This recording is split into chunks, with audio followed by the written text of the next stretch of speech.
നമസ്കാരം. വളരെ പോപ്പുലർ ആയിട്ടുള്ള പൈത്തൺ കോഡ് എഡിറ്ററാണ് മൈക്രോസോഫ്റ്റ് വിഷ്വൽ സ്റ്റുഡിയോ കോഡ്. അത് ഫ്രീ ആണ്, ഓപ്പൺ സോഴ്സ് ആണ്. ഇനി പൈത്തൺ മാത്രമല്ല, C++, ജാവ അങ്ങനെ പല പ്രോഗ്രാമിംഗ് ലാംഗ്വേജുകളും കോഡ് ചെയ്യാൻ പറ്റുന്ന IDE ആണ് വിഷ്വൽ സ്റ്റുഡിയോ കോഡ്. ഇന്നത്തെ വീഡിയോയിൽ നമ്മൾ ഡിസ്കസ് ചെയ്യാൻ പോകുന്നത് എങ്ങനെയാണ് വിഷ്വൽ സ്റ്റുഡിയോ കോഡ് ഡൗൺലോഡ് ചെയ്ത് ഇൻസ്റ്റാൾ ചെയ്യുക, അതുപോലെ എങ്ങനെയാണ് വിഷ്വൽ സ്റ്റുഡിയോ കോഡിനകത്ത് പൈത്തൺ എൻവയോൺമെൻറ്റ് സെറ്റപ്പ് ചെയ്യുക എന്നൊക്കെയാണ്. ഇതുകൂടാതെ വിഷ്വൽ സ്റ്റുഡിയോ കോഡ് യൂസ് ചെയ്ത് എങ്ങനെയാണ് പൈത്തൺ പ്രോഗ്രാം ഡീബഗ് ചെയ്യുക എന്നും നമ്മൾ ഡിസ്കസ് ചെയ്യുന്നതാണ്. ഞാൻ ഗൂഗിളിലെ VS കോഡ് എന്ന് സെർച്ച് ചെയ്തു. അപ്പോൾ നിങ്ങൾക്ക് ആദ്യത്തെ ലിങ്ക് കണ്ടില്ലേ, code.visualstudio.com, അങ്ങോട്ട് നാവിഗേറ്റ് ചെയ്യുന്നു. അവിടെ ഡൗൺലോഡ് വിൻഡോസ് എന്ന് പറയുന്ന ലിങ്ക് കാണാം. ഡൗൺലോഡിങ് കംപ്ലീറ്റ് ആയി നമ്മുടെ ബ്രൗസറിൻ്റെ ഡൗൺലോഡ് ബട്ടണിൽ ക്ലിക്ക് ചെയ്തതിന് ശേഷം അവിടെ സെറ്റപ്പ് കണ്ടില്ലേ, ഇൻസ്റ്റലേഷൻ സെറ്റപ്പ്, അതിൽ സെലക്ട് ചെയ്യുന്നു, അതിൽ റൺ ക്ലിക്ക് ചെയ്യുന്നു. അപ്പോൾ ഇൻസ്റ്റലേഷൻ സ്റ്റാർട്ട് ചെയ്യുന്നു. ഓക്കെ, എന്നിട്ട് അതിൻ്റെ സ്റ്റെപ്സ് ഫോളോ ചെയ്യുക. നെക്സ്റ്റ് അടിക്കുന്നു. അതിനുശേഷം നമ്മൾ ഏത് ലൊക്കേഷനിലാണ് ഇൻസ്റ്റാൾ ചെയ്യേണ്ടത് ആ ലൊക്കേഷൻ സെലക്ട് ചെയ്തു, ഫോൾഡർ, എന്നിട്ട് നെക്സ്റ്റ് അടിച്ച് പോവുക. ഈ സ്ക്രീനിൽ 2 ചെക്ക് ബോക്സ് സെലക്ട് ചെയ്യാൻ മറക്കരുത്. ഒന്ന് ക്രിയേറ്റ് ഡെസ്ക്ടോപ്പ് ഐക്കൺ എന്ന് പറയുന്ന ചെക്ക് ബോക്സും, അതുപോലെ ആഡ് ടു പാത്ത് എന്ന് പറയുന്ന ഒരു ചെക്ക് ബോക്സ് ഉണ്ടോ, അത് രണ്ടും സെലക്ട് ചെയ്തതിന് ശേഷം നെക്സ്റ്റ് അടിച്ചു, നെക്സ്റ്റ് ഇൻസ്റ്റാൾ ബട്ടൺ ക്ലിക്ക് ചെയ്യുന്നു. ഓക്കെ, അപ്പോൾ ഇൻസ്റ്റലേഷൻ പ്രോഗ്രസ്സിലാണ്. ഇൻസ്റ്റലേഷൻ അവിടെ നടക്കട്ടെ. ഈ വിഷ്വൽ സ്റ്റുഡിയോ കോഡിൻ്റെ ഒരു പ്രത്യേകത എന്താണെന്നുണ്ടെങ്കിൽ അത് വിൻഡോസ്, മാക്OS, ലിനക്സ് അങ്ങനെ എല്ലാ പ്ലാറ്റ്ഫോമിലും വർക്ക് ചെയ്യുന്ന ഒരു IDE ആണ്. അത് ക്രോസ് പ്ലാറ്റ്ഫോമാണ്. അതുപോലെ വേറൊരു അഡ്വാൻറ്റേജ് എന്താണെന്ന് പറഞ്ഞു കഴിഞ്ഞാൽ ഇതിനകത്ത് ഒരുപാട് എക്സ്റ്റൻഷൻസ് അവൈലബിൾ ആണ്. അതുപോലെ ഈ ഗിറ്റ് എന്ന് പറയുന്ന സോഴ്സ് കൺട്രോൾ ഉണ്ടല്ലോ, അതിൻ്റെ ബിൽറ്റ് ഇൻ ഇൻ്റഗ്രേഷൻ ഉണ്ട്. അങ്ങനെ ഒരുപാട് അഡ്വാൻറ്റേജ് ഈ വിഷ്വൽ സ്റ്റുഡിയോ കോഡിനുണ്ട്. അപ്പോൾ ഇൻസ്റ്റലേഷൻ കംപ്ലീറ്റ് ആയി. അതിനുശേഷം നമുക്ക് ലോഞ്ച് വിഷ്വൽ സ്റ്റുഡിയോ കോഡ് എന്ന് പറയുന്ന ചെക്ക് ബോക്സ് ക്ലിക്ക് ചെയ്തതിന് ശേഷം ഫിനിഷ് ബട്ടണിൽ ക്ലിക്ക് ചെയ്യാം. അപ്പോൾ വിഷ്വൽ സ്റ്റുഡിയോ കോഡ് ഓപ്പൺ ചെയ്തു. വിഷ്വൽ സ്റ്റുഡിയോ കോഡ് ഇൻസ്റ്റാൾ ചെയ്ത് കഴിഞ്ഞു. ഇനി അടുത്തതായിട്ട് നമ്മൾ ചെയ്യാൻ പോകുന്നത് പൈത്തൺ എൻവയോൺമെൻറ്റ് സെറ്റപ്പ് ചെയ്യണമെങ്കിൽ പൈത്തൺ ഇൻസ്റ്റാൾ ചെയ്യണം. നിങ്ങളുടെ കമ്പ്യൂട്ടറിൽ പൈത്തൺ ഓൾറെഡി ഇൻസ്റ്റാൾഡ് ആണെങ്കിൽ അതിൻ്റെ ആവശ്യമില്ല. ഇല്ല എന്നുണ്ടെങ്കിൽ python.org ഡൗൺലോഡ്സ് എന്ന് പറയുന്ന വെബ്സൈറ്റിൽ പോയി പൈത്തണിൻ്റെ ലേറ്റസ്റ്റ് വേർഷൻ ഡൗൺലോഡ് ചെയ്യുക. ലേറ്റസ്റ്റ് വേണമെന്നില്ല, പൈത്തണിൻ്റെ ഒരു വേർഷൻ ഡൗൺലോഡ് ചെയ്യുന്നു. ഓക്കെ, ഡൗൺലോഡ് ചെയ്തതിന് ശേഷം അത് ഇൻസ്റ്റലേഷൻ സ്റ്റാർട്ട് ചെയ്യുന്നു. കണ്ടില്ലേ, ഇൻസ്റ്റലേഷൻ സ്റ്റാർട്ട് ചെയ്യുന്നു. അവിടെയും ഒരു ശ്രദ്ധിക്കേണ്ട ഒരു കാര്യമുണ്ട്. ഈ സ്ക്രീനകത്ത് ആഡ് python.exe to path എന്ന് പറയുന്ന ഒരു ചെക്ക് ബോക്സിലെ അത് സെലക്ട് ചെയ്യാനായിട്ട് നിങ്ങൾ മറക്കരുത്. ഓക്കെ, അപ്പോൾ അത് സെലക്ട് ചെയ്തതിന് ശേഷം ഇൻസ്റ്റാൾ നൗ എന്ന് പറയുന്ന ബട്ടൺ ക്ലിക്ക് ചെയ്യാം. അപ്പോൾ ഇൻസ്റ്റലേഷൻ ഇൻ പ്രോഗ്രസ് ആണ്. ഇൻസ്റ്റലേഷൻ കഴിഞ്ഞാൽ നമ്മൾ ചെയ്യേണ്ടത് എന്താണെന്നറിയോ, പൈത്തൺ സക്സസ്ഫുള്ളി ഇൻസ്റ്റാൾ ചെയ്തോ എന്ന് ചെക്ക് ചെയ്യലാണ്. അപ്പോൾ അത് ചെയ്യാൻ വേണ്ടി നമ്മൾ കമാൻഡ് ലൈൻ ഇവിടെ കണ്ടില്ലേ, സെറ്റപ്പ് വാസ് സക്സസ്ഫുൾ എന്ന് പറഞ്ഞ മെസ്സേജ് കാണാം. അപ്പോൾ ക്ലോസ് ബട്ടൺ ക്ലിക്ക് ചെയ്യുക. അതിനുശേഷം നമ്മൾ പൈത്തണിൻ്റെ ഇൻസ്റ്റലേഷൻ ചെക്ക് ചെയ്യാൻ പോവാണ്. അപ്പോൾ അതിനുവേണ്ടി ചെയ്യാൻ പോകുന്നത് നമ്മൾ വിൻഡോസിൻ്റെ സെർച്ചിൽ പോയി കമാൻഡ് പ്രോംപ്റ്റ് ഓപ്പൺ ചെയ്യാൻ പോവാണ്. ഈ കമാൻഡ് പ്രോംപ്റ്റിൽ നമ്മൾ എന്താണ് കൊടുക്കുന്നത്, python വേർഷൻ എന്ന് കൊടുത്ത് എൻ്റർ കീ പ്രസ് ചെയ്ത് കഴിഞ്ഞാൽ പൈത്തണിൻ്റെ ഏത് വേർഷനാണ് ഇൻസ്റ്റാൾ ചെയ്തിരിക്കുന്നത് എന്ന് കാണാം. ഞാനിപ്പോൾ ഇൻസ്റ്റാൾ ചെയ്തത് പൈത്തണിൻ്റെ 3.13.1 എന്നുള്ളതാണ്, ലേറ്റസ്റ്റ് വേർഷനാണ്. അപ്പോൾ നമ്മൾ വിഷ്വൽ സ്റ്റുഡിയോ കോഡ് ഇൻസ്റ്റാൾ ചെയ്തു, പൈത്തൺ ഇൻസ്റ്റാൾ ചെയ്തു. ഇനി അടുത്ത സ്റ്റെപ്പ് എന്താണെന്നുണ്ടെങ്കിൽ നമ്മുടെ വിഷ്വൽ സ്റ്റുഡിയോ കോഡിനകത്ത് പൈത്തൺ എനേബിൾ ചെയ്യണമെന്നുണ്ടെങ്കിൽ ഒരു പൈത്തണിൻ്റെ എക്സ്റ്റൻഷൻ ഇൻസ്റ്റാൾ ചെയ്യേണ്ട ആവശ്യമുണ്ട്. അപ്പോൾ അതിന് നമ്മൾ ചെയ്യേണ്ടത് Python visual Studio code open ചെയ്തതിന് ശേഷം ആ ലെഫ്റ്റ് സൈഡിലെ എക്സ്റ്റൻഷൻസ് മാർക്കറ്റ് പ്ലേസ് എന്ന് പറയുന്ന ഒരു ഐക്കൺ കാണാം. ആ ഹാൻഡ് പോയിൻ്റ് ചെയ്തിരിക്കുന്നത് കണ്ടില്ലേ, അപ്പോൾ അവിടെ ക്ലിക്ക് ചെയ്യാം. അപ്പോൾ അതിനുശേഷം അവിടെ സെർച്ചിനകത്ത് നമ്മൾ പൈത്തൺ എന്ന് സെർച്ച് ചെയ്യാം. ഓക്കെ, അപ്പോൾ ഇവിടെ ഈ പൈത്തണിൻ്റെ കുറേ എക്സ്റ്റൻഷൻസ്, ഓക്കെ, അതാണ് ഞാൻ നേരത്തെ പറഞ്ഞത്. ഇതിനകത്ത് ഒരുപാട് എക്സ്റ്റൻഷൻസ് വിഷ്വൽ സ്റ്റുഡിയോ കോഡിനകത്ത് ഇതുപോലെ ഈ സെർച്ച് ചെയ്ത് കഴിഞ്ഞാൽ പല ടൈപ്പിലുള്ള എക്സ്റ്റൻഷൻസ് അവൈലബിൾ ആണ്. ഇപ്പോൾ പൈത്തണിന് വേണ്ടി നമ്മൾ ഇൻസ്റ്റാൾ ചെയ്യുന്നു, C++ അല്ലെങ്കിൽ C വേണമെന്നുണ്ടെങ്കിൽ അതിന് വേണ്ടിയിട്ടുള്ള എക്സ്റ്റൻഷൻ നമുക്ക് ഇൻസ്റ്റാൾ ചെയ്യാം. അതല്ല, നമുക്കൊരു CSV ഫയൽ ഫോർമാറ്റ് ചെയ്യണമെങ്കിൽ അല്ലെങ്കിൽ JSON ഫയൽ ഫോർമാറ്റ് ചെയ്യണമെങ്കിൽ ഇതിനെല്ലാമുള്ള എക്സ്റ്റൻഷൻസ് ഇവിടെ അവൈലബിൾ ആണ്. അപ്പോൾ നമ്മളിവിടെ പൈത്തൺ സെർച്ച് ചെയ്തതിന് ശേഷം കണ്ടില്ല, അവിടെ മൈക്രോസോഫ്റ്റിൻ്റെ പൈത്തൺ എന്ന് പറയുന്ന പ്ലഗിൻ കാണാം. അപ്പോൾ അത് നിങ്ങൾ സെലക്ട് ചെയ്യുക, അവിടെ ഇൻസ്റ്റാൾ ബട്ടൺ ക്ലിക്ക് ചെയ്യുക. ഇപ്പോൾ എൻ്റെ വിഷ്വൽ സ്റ്റുഡിയോ കോഡിനകത്ത് ഓൾറെഡി അത് ഇൻസ്റ്റാൾ ചെയ്തുകൊണ്ടാണ് അൺഇൻസ്റ്റാൾ എന്ന് പറയുന്ന ബട്ടൺ കാണുന്നത്. അതിനുശേഷം പൈത്തൺ ഡീബഗർ അതും കൂടെ ഇൻസ്റ്റാൾ ചെയ്യാൻ മറക്കരുത്. അപ്പോൾ അത് രണ്ടും ഇൻസ്റ്റാൾ ചെയ്ത് കഴിഞ്ഞാൽ നമ്മുടെ കോഡ് എഴുതാനുള്ള എൻവയോൺമെൻറ്റ് റെഡി ആയി കഴിഞ്ഞു. അപ്പോൾ ഇൻസ്റ്റലേഷൻ കംപ്ലീറ്റ് ആയി. ഇനി നമുക്ക് പൈത്തൺ പ്രോഗ്രാം എഴുതി നോക്കാം. അതിനുവേണ്ടി വിഷ്വൽ സ്റ്റുഡിയോ കോഡിനകത്ത് നമ്മൾ ന്യൂ ഫയൽ ക്രിയേറ്റ് ചെയ്യണം. അതിനുവേണ്ടി ഫയൽ മെനുവിൽ ക്ലിക്ക് ചെയ്തിട്ട് നമ്മളതിൽ ന്യൂ ഫയൽ എന്ന് പറയുന്ന ഓപ്ഷൻ സെലക്ട് ചെയ്യാം. അവിടെ പൈത്തൺ ഫയൽ എന്ന് കണ്ടില്ലേ, അത് സെലക്ട് ചെയ്യാം. ഇനി നമ്മുടെ കോഡ് റൺ ചെയ്യണമെങ്കിൽ പൈത്തൺ ഇൻ്റർപ്രറ്റർ സെലക്ട് ചെയ്യണമല്ലോ. അപ്പോൾ അതാണ് അടുത്ത സ്റ്റെപ്പ്. പൈത്തൺ ഇൻ്റർപ്രറ്റർ സെലക്ട് ചെയ്യണമെങ്കിൽ നമുക്ക് ആ കമാൻഡ് ലൈൻ മുകളിൽ കാണുന്നില്ലേ, ആ ബോക്സിനകത്ത് നമ്മളൊരു ഒരു ഗ്രേറ്റർ ദാൻ സൈൻ കൊടുക്കാം. അതെല്ലാം എന്നുണ്ടെങ്കിൽ നിങ്ങൾക്ക് Ctrl+Shift+P പ്രസ് ചെയ്ത് കഴിഞ്ഞാൽ അവിടെ ഈ ഇവിടെ പൈത്തൺ സെലക്ട് ഇൻ്റർപ്രറ്റർ എന്ന് പറഞ്ഞിട്ടുള്ള കമാൻഡ് ഓട്ടോമാറ്റിക്കലി സെലക്ട് ആവും. അത് സെലക്ട് ചെയ്ത് കഴിഞ്ഞാൽ നിങ്ങൾക്ക് പൈത്തണിൻ്റെ നിങ്ങളുടെ കമ്പ്യൂട്ടറിൽ ഇൻസ്റ്റാൾ ചെയ്തിരിക്കുന്ന പൈത്തണിൻ്റെ എല്ലാ വേർഷൻസും അല്ലെങ്കിൽ എല്ലാ എൻവയോൺമെൻറ്റ്സും ലിസ്റ്റ് ഔട്ട് ചെയ്യും. നമ്മളിപ്പോൾ ഇൻസ്റ്റാൾ ചെയ്ത പൈത്തൺ 3.13.1 ആണ് നമ്മൾ സെലക്ട് ചെയ്യാൻ പോകുന്നത്. അപ്പോൾ അത് നമ്മൾ സെലക്ട് ചെയ്യുന്നു. ഇനി നമുക്ക് കോഡ് എഴുതാം. അപ്പോൾ ഇവിടെ പ്രിൻറ്റ് ഹലോ വേൾഡ് കൊടുക്കുകയാണ്. അപ്പോൾ കോഡ് എഴുതി കഴിഞ്ഞു. ഇനി നമ്മൾ ചെയ്യാൻ പോകുന്നത് എന്താ, കോഡ് റൺ ചെയ്യാണ്. കോഡ് റൺ ചെയ്യുന്നതിന് മുമ്പ് നമുക്ക് ഫയൽ സേവ് ചെയ്യണം. ഓക്കെ, അപ്പോൾ ഞാൻ ഫയൽ സേവേഴ്സ് എടുത്തു. അത് കഴിഞ്ഞ് ഫയലിനൊരു പേര് കൊടുക്കുക. എന്താണ്, hello.py എന്ന് പേര് കൊടുക്കുക. എന്ന് സേവ് ചെയ്തു. ഇനി നമ്മൾ കോഡ് റൺ ചെയ്യാൻ പോകാം. അപ്പോൾ കോഡ് റൺ ചെയ്യണമെന്നുണ്ടെങ്കിൽ നമ്മുടെ ടോപ്പ് റൈറ്റിൽ ഒരു അപ്ലൈ ബട്ടൺ അല്ലെങ്കിൽ ഒരു റൺ ബട്ടൺ കാണാം. അപ്പോൾ അതിൽ നമ്മൾ ക്ലിക്ക് ചെയ്യുക. അതിൽ ക്ലിക്ക് ചെയ്ത് കഴിഞ്ഞാൽ അതിൽ റൺ പൈത്തൺ ഫയൽ എന്ന് കണ്ടോ. അപ്പോൾ അത് സെലക്ട് ചെയ്യാം നമുക്ക്. ഓക്കെ, അത് സെലക്ട് ചെയ്ത് കഴിഞ്ഞാൽ നമ്മുടെ കോഡ് എക്സിക്യൂട്ട് ആവും. കോഡ് എക്സിക്യൂട്ട് ആയപ്പോൾ അതിൻ്റെ ഔട്ട്പുട്ട് ഉണ്ടല്ലോ, ഔട്ട്പുട്ട് നമ്മുടെ താഴെ ആ ടെർമിനൽ വിൻഡോയിലാണ് കാണുന്നത്. കണ്ടില്ലേ, ടെർമിനൽ വിൻഡോ എന്ന് പറഞ്ഞ് പുതിയൊരു വിൻഡോ അവിടെ ക്രിയേറ്റ് ആവും. ഞാൻ ഓരോ പ്രാവശ്യം കോഡ് റൺ ചെയ്യുമ്പോൾ ആ ടെർമിനൽ വിൻഡോനകത്താണ് അവിടെ ഹലോ വേൾഡ് എന്ന് പ്രിൻറ്റ് ചെയ്യുന്നത്. കണ്ടില്ലേ. ഇനി ഈ ടെർമിനൽ വിൻഡോ എന്ന് പറയുന്നത് നമ്മുടെ വിഷ്വൽ സ്റ്റുഡിയോ കോഡിനകത്ത് താഴെയാണ് വരിക. അപ്പോൾ എന്തെങ്കിലും കാരണവശാൽ ടെർമിനൽ വിൻഡോ കാണുന്നില്ലെങ്കിൽ മിസ്സിംഗ് ആണെന്ന് വിചാരിക്കാം. അങ്ങനെയാണെങ്കിൽ നിങ്ങൾക്ക് വ്യൂ മെനുവിൽ പോയിട്ട് അതിൽ ടെർമിനൽ എന്ന് പറയുന്ന കമാൻഡ് സെലക്ട് ചെയ്താൽ മതി. ഓക്കെ, അപ്പോൾ നമ്മുടെ കോഡ് എഴുതി, കോഡ് റൺ ചെയ്തു. ഇനി നമുക്ക് വിഷ്വൽ സ്റ്റുഡിയോ കോഡിൻ്റെ അതിനകത്ത് എന്തൊക്കെയാണ് ഉള്ളത്, ഈ ഐ ഡിക്കകത്ത് എന്തൊക്കെ ഫീച്ചേഴ്സാണ് ഉള്ളത് എന്ന് നോക്കാം. അപ്പോൾ ഇതിൽ കോഡ് എഴുതുന്ന സ്ഥലം ഏതാണെന്ന് നിങ്ങൾക്ക് മനസ്സിലായി. അതാണ് ഇപ്പോൾ ഇവിടെ ഹൈലൈറ്റ് ചെയ്തിരിക്കുന്നത്. ഇനി ലെഫ്റ്റ് സൈഡിൽ കാണുന്ന ആക്ടിവിറ്റി ബാർ കണ്ടില്ലേ, അതിനകത്ത് ആദ്യത്തെ ഐക്കൺ എക്സ്പ്ലോറർ എന്ന് പറയുന്നതാണ്. നമുക്ക് ഈ എക്സ്പ്ലോററിൽ പോയി കഴിഞ്ഞാൽ ഒരു ഫോൾഡർ നമുക്ക് സെലക്ട് ചെയ്ത് ഓപ്പൺ. ഇപ്പോൾ നമ്മളൊരു പ്രോഗ്രാം എഴുതുന്ന സമയത്ത് നമ്മുടെ ഫയലുകളെല്ലാം ഒരു പ്രൊജക്റ്റ് ഫോൾഡറിലാണല്ലോ ഉണ്ടാവുക.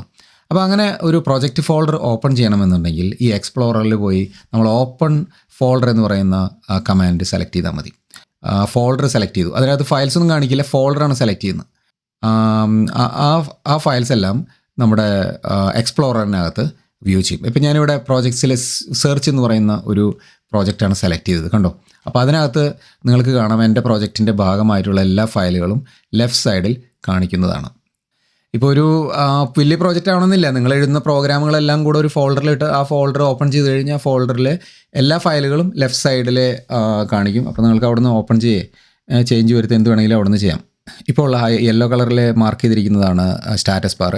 ഈ സ്റ്റാറ്റസ് ബാറിനകത്ത് നോക്കിക്കഴിഞ്ഞാൽ നമ്മൾ നേരത്തെ സെലക്ട് ചെയ്തിരിക്കുന്ന പൈത്തണിൻ്റെ ഇൻ്റർപ്രറ്ററിൻ്റെ വെർഷൻ അവിടെ കാണാം. നിങ്ങൾക്കത് ചേഞ്ച് വരുത്തണമെന്നുണ്ടെങ്കിൽ 3.13 ചേഞ്ച് ചെയ്യണമെങ്കിൽ അവിടെ ക്ലിക്ക് ചെയ്ത് കഴിഞ്ഞാൽ നേരത്തെ അതേ വിൻഡോ തന്നെ നിങ്ങൾക്ക് കിട്ടും. അവിടെ നിന്നും പൈത്തണിൻ്റെ വേറെ ഇൻ്റർപ്രറ്റർ വേണമെങ്കിൽ സെലക്ട് ചെയ്യാം.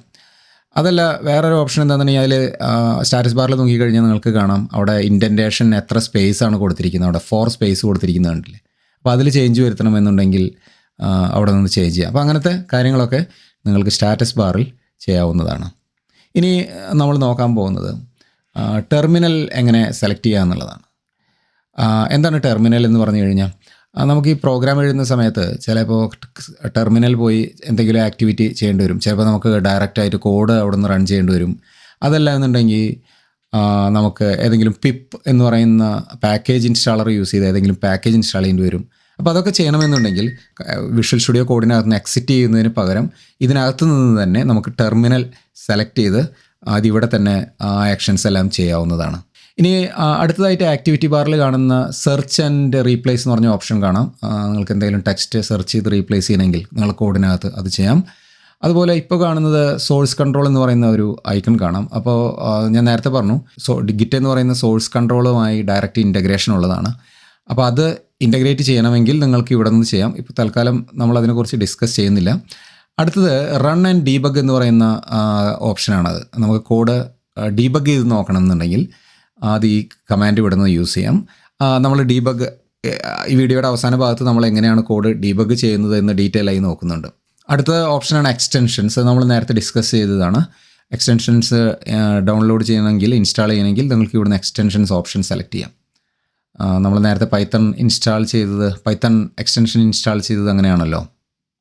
ഇതുപോലെ ജേസൺ ഫയൽ ഫോർമാറ്റ് ചെയ്യണമെന്നുണ്ടെങ്കിലോ ഇവിടെ പോയി ഈ മാർക്കറ്റ് പ്ലേസിൽ പോയി സെർച്ച് ചെയ്ത് ഡൗൺലോഡ് ചെയ്ത് ഇൻസ്റ്റാൾ ചെയ്യാവുന്നതാണ്. വിഷ്വൽ സ്റ്റുഡിയോ കോഡിനകത്തുള്ള ഒരു പ്രധാനപ്പെട്ട ഒരു കമാൻഡാണ് കമാൻഡ് പാലറ്റ് എന്ന് പറയുന്നത്. ഈ ഐ ഡിക്കകത്ത് അവൈലബിൾ ആയിട്ടുള്ള എല്ലാ കമാൻഡ്സും ആക്സസ് ചെയ്യാൻ പറ്റുന്ന ഒരൊറ്റ വിൻഡോ ആണ്, ഒറ്റ പ്ലേസ് ആണ് ഇവിടെ. നമ്മൾ മെനുവിലൊക്കെ ക്ലിക്ക് ചെയ്യുന്നതിന് പകരം നമുക്ക് ഇവിടെ പോയി ഈ കമാൻഡ് പാലറ്റിൽ പോയിട്ട് നമുക്ക് ഡയറക്റ്റായിട്ട് കമാൻഡ്സിനെ ആക്സസ് ചെയ്യാവുന്നതാണ്. നമ്മൾ നേരത്തെ ഇൻ്റർപ്രറ്റർ സെലക്ട് ചെയ്തു. അതുപോലെ നമുക്ക് പറയുക, ഇപ്പോൾ ഗിറ്റ് ഹബ്ബുമായി ഇൻ്റഗ്രേറ്റ് ചെയ്തിട്ടുണ്ടെങ്കിൽ അതിൻ്റെ കമാൻഡ്സ് റൺ ചെയ്യണമെങ്കിൽ ഏത് കമാൻഡാണ് വേണ്ടത് എന്നുണ്ടെങ്കിൽ ഗ്രേറ്റർ ദാൻ കൊടുത്ത് അവിടെ ആ കമാൻഡ് നിങ്ങൾ ടൈപ്പ് ചെയ്ത് കൊടുത്തു കഴിഞ്ഞാൽ ഇപ്പോൾ ഫയൽ ഓപ്പൺ ചെയ്യണമെന്നുണ്ടെങ്കിലോ എന്ത് വേണമെങ്കിലും ഇവിടെ നിന്നും ചെയ്യാവുന്നതാണ്. ഇനി ഈ ഐ ഡിക്ക് ജനറലായിട്ടുള്ള സെറ്റിങ്ങുകളുണ്ടല്ലോ, അതെല്ലാം ചേഞ്ച് ചെയ്യണമെന്നുണ്ടെങ്കിൽ നിങ്ങൾക്ക് ഫയലിലെ പ്രിഫറൻസസിൽ പോയിട്ട് അവിടെ നിന്നും സെറ്റിങ്സോ അതല്ലെങ്കിൽ തീമോ സെലക്ട് ചെയ്യാവുന്നതാണ്. ഇപ്പോൾ ഞാനിപ്പോൾ ഇവിടെ ഡാർക്ക് തീമാണല്ലേ സെലക്ട് ചെയ്തിരിക്കുന്നത്. അപ്പോൾ അതെനിക്ക് വൈറ്റ് ആക്കണമെന്നുണ്ടെങ്കിൽ പ്രിഫറൻസസിൽ തീമിൽ പോയി കണ്ടോ, കളർ തീം ചേഞ്ച് സെലക്ട് ചെയ്ത് ഇപ്പോൾ ലൈറ്റ് തീം എടുക്കുകയാണെങ്കിൽ അതിൻ്റെ കളറും ബാക്ക്ഗ്രൗണ്ട് കളറെല്ലാം മാറിയത് കണ്ടില്ലേ. അപ്പോൾ അത് ചേഞ്ച് ചെയ്യാം. ഇനി അതല്ല, നിങ്ങൾക്ക് സെറ്റിങ്സ് ഐ ഡിയുടെ ജനറൽ ആയിട്ടുള്ള സെറ്റിങ്സ് ചേഞ്ച് ചെയ്യണമെങ്കിൽ നിങ്ങൾക്ക് ഫയലിൽ പ്രിഫറൻസസിൽ പോയിട്ട് സെറ്റിങ്സ് എന്ന് പറയുന്ന ഓപ്ഷൻ സെലക്ട് ചെയ്യാവുന്നതാണ്. സെറ്റിങ്സിൽ പോയി കഴിഞ്ഞാൽ ഇവിടെ കണ്ടില്ലേ ടെക്സ്റ്റ് എഡിറ്റർ, അതായത് ഫോണ്ട് അങ്ങനത്തെ കാര്യങ്ങളൊക്കെ ചേഞ്ച് ചെയ്യണമെങ്കിൽ അങ്ങനെ ഈ ഐ ഡിയുടെ മൊത്തത്തിൽ എല്ലാവിധ കൺട്രോളുകളും കോൺഫിഗറേഷൻസും ഇതിനകത്താണ് നിങ്ങൾക്ക് ചേഞ്ച് ചെയ്യാനുള്ള സ്ഥലം. അവസാനമായി നമുക്ക് വിഷ്വൽ സ്റ്റുഡിയോ കോഡിനകത്ത് ഒരു പ്രോഗ്രാം ഡീബഗ് ചെയ്യുന്നത് എങ്ങനെയാണെന്ന് നോക്കാം. ഇപ്പോൾ ഞാനിവിടെ sample.py എന്ന് പറയുന്ന പ്രോഗ്രാം ഓപ്പൺ ചെയ്ത് വെച്ചിട്ടുണ്ട്. കോഡ് ഡീബഗ് ചെയ്യാൻ ഞാൻ എന്താ ചെയ്യുന്നതെന്നുണ്ടെങ്കിൽ നമ്മുടെ ആക്ടിവിറ്റി ബാറിനകത്ത് ഡീബഗ് എന്ന് പറയുന്ന ബട്ടണില്ലേ, റൺ ആൻഡ് ഡീബഗ്, അതിൽ ക്ലിക്ക് ചെയ്യുക. എന്നിട്ട് അതിൽ റൺ ആൻഡ് ഡീബഗ് എന്ന് പറയുന്ന ബട്ടണിൽ ക്ലിക്ക് ചെയ്യുന്നു. അപ്പോൾ നിങ്ങൾ കോഡിൽ നോക്കിക്കഴിഞ്ഞാൽ ലൈൻസ് കണ്ടില്ലേ, ലൈൻ നമ്പേഴ്സ് കണ്ടില്ലേ 1 മുതൽ 8 വരെ. അതിൽ 2ൻ്റെ അവിടെയും അതുപോലെ 5ൻ്റെ അവിടെയും ഓരോ റെഡ് ഡോട്ട് കാണാം. അതിനെ നമ്മൾ ബ്രേക്ക് പോയിൻ്റ് എന്നാണ് പറയുന്നത്. അതായത് ഞാൻ ഡീബഗ് ചെയ്യുന്ന സമയത്ത് ഈ കോഡ് സ്റ്റെപ്പ് ബൈ സ്റ്റെപ്പായി റൺ ചെയ്യാൻ പോവാണല്ലോ. അപ്പോൾ എവിടെയാണ് സ്റ്റോപ്പ് ചെയ്യേണ്ടത് കോഡ്? ആ സ്റ്റോപ്പ് ചെയ്യേണ്ട സ്ഥലങ്ങളിൽ ഞാൻ ബ്രേക്ക് പോയിൻ്റ് സെറ്റ് ചെയ്തിട്ടുണ്ട്. അതാണ് നിങ്ങൾ കണ്ട റെഡ് ഡോട്ട്. ഇനി അതല്ലെങ്കിൽ നിങ്ങൾക്ക് ഡീബഗ് ചെയ്യണമെന്നുണ്ടെങ്കിൽ നേരത്തെ കണ്ട പോലെ ടോപ്പ് റൈറ്റിലുള്ള പ്ലേ ബട്ടണിൽ ക്ലിക്ക് ചെയ്ത് കഴിഞ്ഞാൽ അതിനകത്തും ഡീബഗർ എനേബിൾ ചെയ്യാവുന്നതാണ്. അപ്പോൾ 2 ഓപ്ഷൻ ഉണ്ട്, ഒന്നെങ്കിൽ അവിടെ നിന്ന് ചെയ്യാം അതല്ലെങ്കിൽ ഇവിടെ നിന്ന് ചെയ്യാം. ഇനി ഡീബഗർ എനേബിൾ ചെയ്ത് കഴിഞ്ഞാൽ എന്ത് സംഭവിക്കും? ഡീബഗർ എനേബിൾ ചെയ്തപ്പോൾ നമ്മളിവിടെ കോഡ് ഡീബഗ് മോഡിൽ വന്നു. അപ്പോൾ അതിൽ ആദ്യത്തെ ലൈൻ എക്സിക്യൂട്ട് ചെയ്തു, നമ്പേഴ്സ് എന്ന് പറഞ്ഞൊരു ലിസ്റ്റ് ഉണ്ടാക്കി. അത് കഴിഞ്ഞ് അവിടെ ബ്രേക്ക് പോയിൻ്റ് സ്റ്റോപ്പ് ചെയ്തു. കണ്ടോ, ടോട്ടൽ =0, ആ ബ്രേക്ക് പോയിൻ്റിൽ സ്റ്റോപ്പ് ചെയ്തിരിക്കുക. അതുകൂടാതെ പുതിയതായിട്ടൊരു ടൂൾ ബാർ അവിടെ വന്നിരിക്കുന്നത് കാണാം. ഡീബഗ് ടൂൾ ബാറാണത്. അപ്പോൾ അതിനകത്ത് ഡീബഗ് ചെയ്യുമ്പോഴുള്ള ആക്ഷൻസ് എല്ലാം നിങ്ങൾക്ക് അവിടെ നിന്നും യൂസ് ചെയ്യാവുന്നതാണ്. അപ്പോൾ ആദ്യത്തെ ബട്ടൺ കണ്ടിന്യൂ എന്ന് പറയുന്ന ബട്ടനാണ്. അപ്പോൾ അതിൽ ക്ലിക്ക് ചെയ്ത് കഴിഞ്ഞാൽ അടുത്ത ബ്രേക്ക് പോയിന്റിലേക്ക് ജമ്പ് ചെയ്യും. അപ്പോൾ അത് കഴിഞ്ഞാൽ അടുത്ത ബട്ടൺ എന്താണ്, സ്റ്റെപ്പ് ഓവർ എന്ന് പറയുന്ന ബട്ടനാണ്. അത് കഴിഞ്ഞൊരു സ്റ്റെപ്പിൻ ഉണ്ട്, അത് കഴിഞ്ഞ് റീസ്റ്റാർട്ട് ഉണ്ട്, അത് കഴിഞ്ഞ് സ്റ്റോപ്പ് ബട്ടനുണ്ട്. ആ റെഡ് കളറിൽ കാണുന്നത് സ്റ്റോപ്പ് ബട്ടനാണ്. സ്റ്റെപ്പ് ഓവറും സ്റ്റെപ്പിനും അതുപോലെ സ്റ്റെപ്പ് ഔട്ടും എന്തിനാണെന്നുണ്ടെങ്കിൽ അത് നമുക്ക് കുറച്ചുകൂടെ ഡീറ്റെയിൽഡായിട്ട് ലൈൻ ബൈ ലൈനായിട്ട് എക്സിക്യൂട്ട് ചെയ്യാൻ വേണ്ടിയാണ് ഈ 3 ബട്ടൺസും നമ്മൾ യൂസ് ചെയ്യാം. അത് 3ഉം വർക്ക് ചെയ്യുന്നത് ഡിഫറെൻറ്റ് രീതിയിലാണ്. സ്റ്റെപ്പിൻ എന്ന് പറഞ്ഞു കഴിഞ്ഞാൽ കുറച്ചുകൂടെ ഡീറ്റെയിൽഡായിട്ട് ഫങ്ഷൻസൊക്കെ ഉണ്ടെങ്കിൽ അതിനകത്തേക്ക് പോകും. സ്റ്റെപ്പ് ഔട്ട് എന്ന് പറഞ്ഞാൽ പുറത്തുള്ള ലെയറിലെ അത് എക്സിക്യൂട്ട് ചെയ്യുക എന്ന് പറഞ്ഞു കഴിഞ്ഞാൽ ഡീറ്റെയിൽ ആയിട്ട് ഓരോ ഫംഗ്ഷനകത്തും പോകുന്നതിന് പകരം പുറത്ത് ആ ഫംഗ്ഷൻ കംപ്ലീറ്റ് ആയിട്ട് എക്സിക്യൂട്ട് ചെയ്യുള്ളൂ. അത് നിങ്ങൾ ചെക്ക് ചെയ്ത് നോക്കിയാൽ മതി. ഇപ്പോൾ ഇവിടെ കണ്ടിന്യൂ ബട്ടൺ പ്രസ് ചെയ്ത് പോകണ്ടോ, അതിലേക്ക് ജമ്പ് ചെയ്ത് കണ്ടില്ലേ, അടുത്ത ബ്രേക്ക് പോയിന്റിലേക്ക് ജമ്പ് ചെയ്തത് കണ്ടില്ലേ.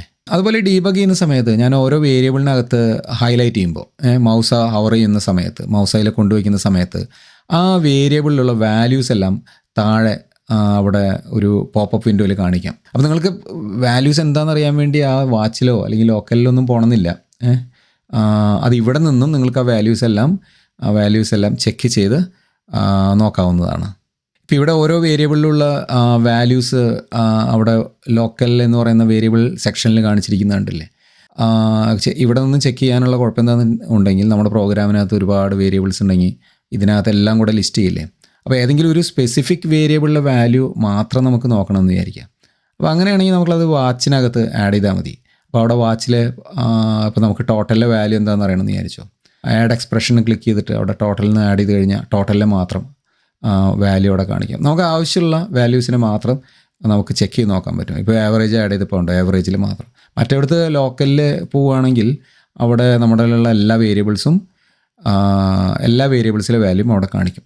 അതുപോലെ കോൾ സ്റ്റാക്കിൽ നോക്കിക്കഴിഞ്ഞാൽ നിങ്ങൾക്ക് കാണാം ഏത് പൈത്തൺ ഫയലാണ് ഇപ്പോൾ കറൻ്റ്ലി റൺ ചെയ്തുകൊണ്ടിരിക്കുന്നത് എന്നുള്ളത് അവിടെ നോക്കിക്കഴിഞ്ഞാൽ മനസ്സിലാക്കാവുന്നതാണ്. അപ്പോൾ വീഡിയോ നിങ്ങൾക്ക് ഹെൽപ്ഫുൾ ആയിരുന്നെങ്കിൽ സബ്സ്ക്രൈബ് ചെയ്യാനും ലൈക്ക് ചെയ്യാനും ഫ്രണ്ട്സിന് ഷെയർ ചെയ്യാനും മറക്കരുത്. അപ്പോൾ അടുത്ത വീഡിയോവുമായി വീണ്ടും കാണാം. അതുവരെ ബൈ ബൈ.